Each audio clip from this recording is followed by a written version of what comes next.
Well, a very warm welcome to the Life Course. My name is Henry, and if we've not had the pleasure of meeting before, I very much hope we might be able to do so in future. On behalf of your friend, who I guess you're watching this with now, can I thank you so much for being willing to give us the chance to share with you something of the Christian faith. The Life Course has been running for a number of years now, and the aim is very simple. We want to give you the chance to explore some of the basic claims of Christianity. Absolutely no pressure to carry on after this first session. If you don't find it particularly helpful, well, that's fine. But we very much hope you will be up for joining us for 6 sessions as we look at the opening chapters of one of the 4 eyewitness gospel accounts of Jesus Christ. So in the Bible, there are 4 what we call gospels. And we're going to look at the first 4 chapters of John's account.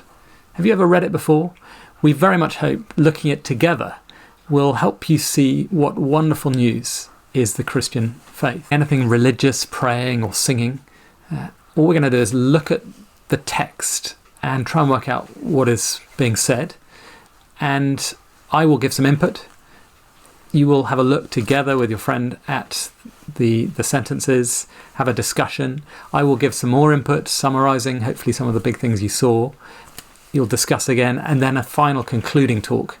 And we very much hope at any point you will ask questions. One of the good things about doing these video courses, you can just press pause. But please do ask questions. And don't worry about your friend not knowing answers. If they don't know how to answer your question, that's fine. They can get in touch with one of us. And then next time you meet, if you're up for doing the next session, hopefully they'll have some clearer answers and more persuasive ones for you. I very much hope you have the PDF in front of you. The first 4 chapters of John's Gospel. We're going to look at the first 18 sentences together in this first session. In fact, over these first 2 sessions. And so now's a good chance to press pause and to read that together.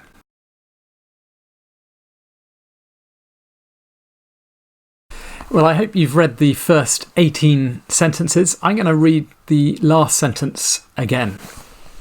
Verse 18. No one has ever seen God.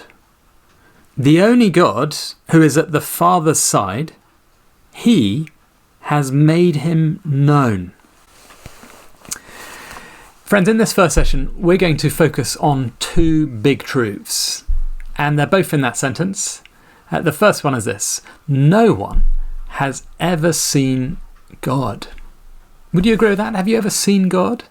To imagine for the next 5 minutes or so, a slightly strange situation. Well, it's not that strange, at least not at the beginning. You're on an aeroplane heading home, if you're based here in London, or perhaps you're already home and you're heading off on holiday. You're on the plane, and you know that moment when you've already taken off, the seatbelt sign has gone off, the air hostesses are bringing round drinks. In fact, you're already drinking that drink you've chosen. I don't know what you've chosen this time. And you're thinking, I wonder what the food they're going to serve on this occasion is going to be. But then all of a sudden, there is an announcement from the captain. And friends, that is the last you remember, because he explains that the drinks that you're all drinking have been drugged. And that is it. You don't remember anything more. When you wake up, you realise you're in a dark room. You have no idea where you are. You quickly discover that you're not alone. There are another 4 people with you. But the question is, where are you in the world? You could be absolutely anywhere. Think about it. You took off, but where did you land? Did you land back where you took off from, or did you end up somewhere else in the world? How could you go about finding out where you are in the world? Well, I should have said that this room you are in is locked. There is a door, but you can't get out of it. There are no windows. How are you going to find out where you are? Well, let me tell you about the other people with you. Person number 1, Andy, is from America. And Andy has a science background, and he's very committed to looking at evidence in making decisions in life. And so he looks around the room and he sees that there is a map on the wall, and it's a map of Paris. And then there's a little table with a plate and some leftover food. And there is some baguette, baguette, the French bread, and some cheese. And he begins to put this evidence together, and he says, I know where we are. We're in Paris. That's Andy. Let me tell you about Bin. Bin is from Bhutan. Bhutan, that tiny little landlocked Buddhist country. Bin, he thinks that the answer comes from within. And so he sits down on the floor and begins to meditate. You quickly forget that Bin is around, to be honest, but then suddenly, about an hour later, Bin stands up and says, I know where we are. We're in Palestine. Strange. Where did that come from? Well, he said the answers come from within. Then there is Carl. Carl comes from Copenhagen, Sweden. And Carl is very typical of a Northern European. Carl doesn't think it's his place to say who is right and who is wrong. Carl says, well, maybe Andy, you're right. Maybe you are in Paris, and Ben, perhaps you are in Palestine. Personally, I think I'm in Pakistan. I don't know what you think, but before we get to that, let me tell you about person number 4. Danny is from Dublin. And frankly, Danny is not interested in this question. He doesn't even want to engage with reality. He'd rather just forget what's going on and not think about the consequences. He's listening to his earbuds, listening to his favourite music, and doesn't want to consider. So there you go, 4 different approaches to working out where in the world you might be. Well, I wonder which approach you personally find most convincing. For me, I find it very hard to make decisions that aren't rational, reasoned. I like Andy's suggestion. Must come from perhaps growing up in a family with a father as a science professor. But I need reasons to believe something is true. But actually, if you look at the 4 different approaches, we can certainly summarize them into 2 different approaches. On the one hand, there is the approach to just refuse to accept reality.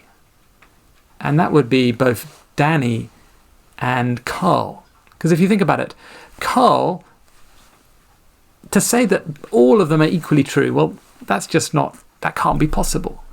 And Danny, well, he's got his head firmly in the sand. He's like an ostrich. And friends, that is the approach that many take to religion. They think, well, the question of God and life, I don't really want to think about it, or I'm just going to think that, well, we could all have our own ideas and they could all be true, but that's just not accepting reality. The other approach is to come up with a theory. Personally, I like Andy's, as I said, but Ben, he said Palestine, maybe that's true. How can we be sure that we're definitely in Paris? I mean, could it be that some people in Palestine are preparing to go to Paris to cause trouble? I'm sure that wouldn't happen, but just in this situation. Well, either way, they are coming up with a theory. They're speculating. And he can't prove it. He can't be absolutely sure. We can see the evidence, but he can't be absolutely sure. And friends, religion, the history of religion, we see that people have come up with theories. People have sat under a tree and suddenly revelation has come from within. They've been in a cave and they think they've heard some revelation from outside. But ultimately, they're just theories. No one has ever seen God. And yet, friends, this is where we come to the second point. Let me read verse 18 once again. No one has ever seen God. The only God who is at the Father's side, he has made him known.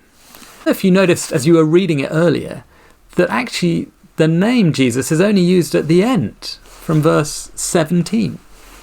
Before that, he's given a different name. Did you notice that? The Word. Why the Word? Who is the Word? Well, now's a chance to press pause again and to have a look in a bit more detail at those first 5 sentences that John begins with.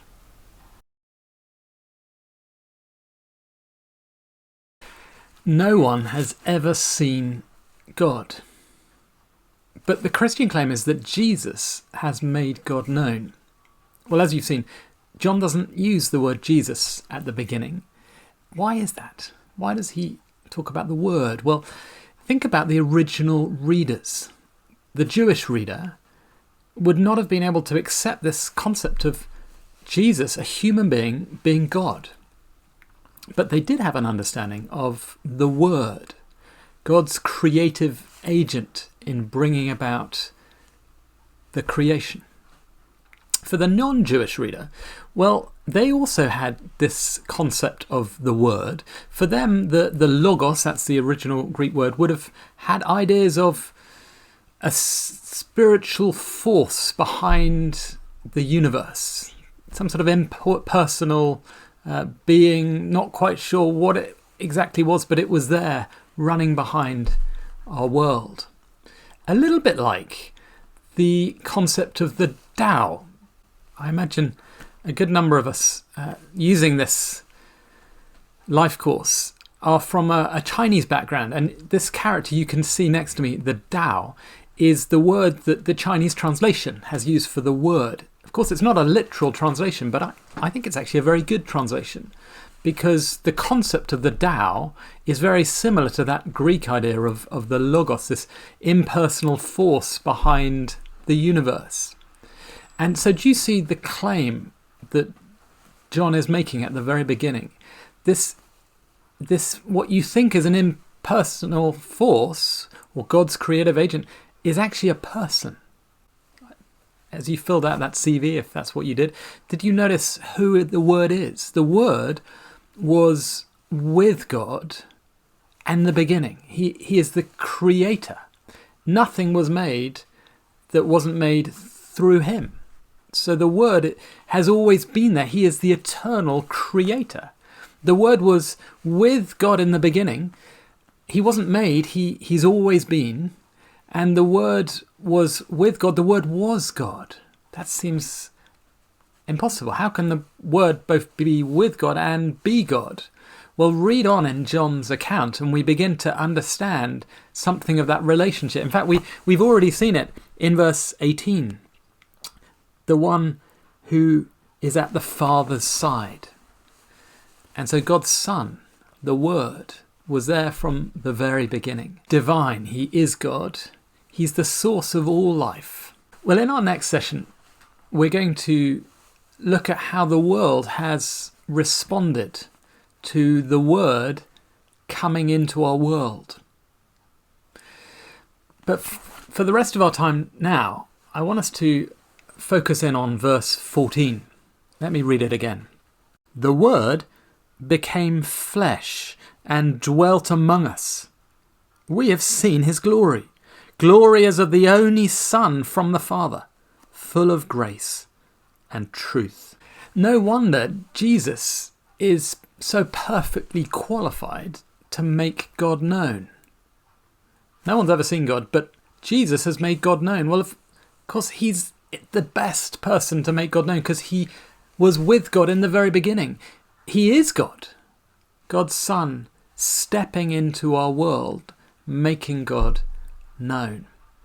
And did you notice how John says, we have seen his glory? Glory is this idea of the godness of God, God in all his weightiness. We've seen God in his glory. As we saw Jesus, we came to see God. God has stepped in to time and space. He stepped onto the stage of human history. That's why John has written this account, because having seen Jesus and come to see God in all his glory, so they want the reader, us, to be able to see that too. And at the end of his account, he makes that very explicit. He says why he's written his book. And so we're going to have a look at those verses now. Right at the end, chapter 20 and verses 30 and 31. We're going to look at those sentences each time we gather to look at these first few chapters, because John's telling us what he's trying to do as we read these chapters.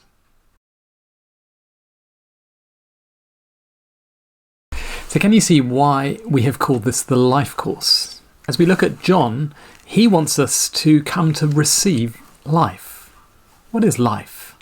What do Christians think life is all about? Well, life, the most wonderful, satisfying, eternal life. What is that? Well, keep reading John and you'll discover for yourself. And we'll see that the way to receive life is through coming to believe something about Jesus. And so over these following sessions, we're going to be coming to see who Jesus is. And by understanding who he is and believing that, then we too can receive life. What does it look like to believe? What does it not look like to believe? Those are some of the things we're going to be seeing over the coming sessions. I very much hope you will continue to join us as we look together at John's account. And he's put this material carefully together.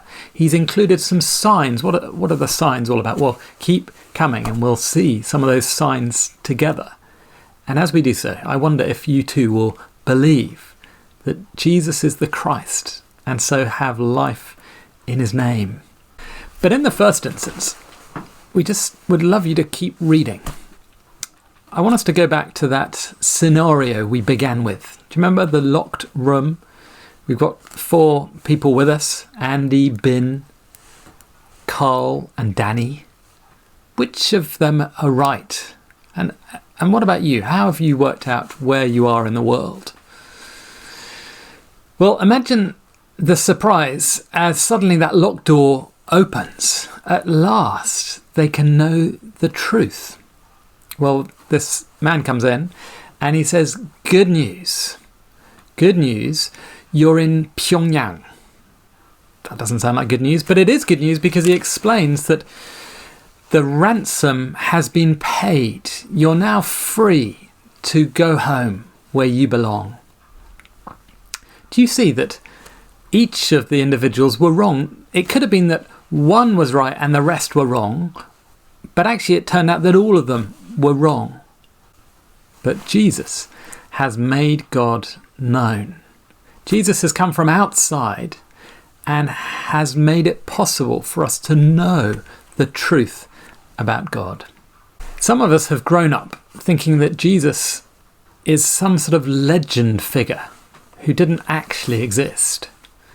Friends, this is not make-believe. No true historian denies the existence of a man called Jesus who lived in Palestine 2,000 years ago. Historians record that this man lived and died on a cross. But the question is, who was he? Is he really who he said he was? We need to look at the evidence. And we very much hope you'll keep joining us to consider that together. I'm going to read that verse 14 again. The Word became flesh, dwelt among us. We've seen his glory, glory as of the only Son from the Father, full of grace and truth. Join us again next time, and we'll begin to see how extraordinary it is, this life that he's come to give. He is full of grace. But he also brings truth, not just truth about himself, but truth about the world and how we have responded to the truth. Well, that's it from me. Why not take this opportunity to ask any questions? We've prepared this material, but this is designed for you to help you understand the Christian faith. So if you've got any questions, either about what we've thought about just now or anything else, please ask your friend. And if they don't know the answers, well, that's some good homework for them. And they can go and get in touch with us or find out some answers for you for next time. But what about some homework for you? Would you be willing to keep reading? That's what we would love for these sessions to lead to. a desire to keep reading on and finding out the most wonderful life that is on offer. If you can't think of any particular questions, that's totally fine. Let me ask you a question. If there was a God, I realise that's a big if for you at the moment, but if there was, and you had the chance to ask him any question, one question, what one question would you ask God? Well, that's it from me. Enjoy the rest of your chat, and I look forward to joining you next time.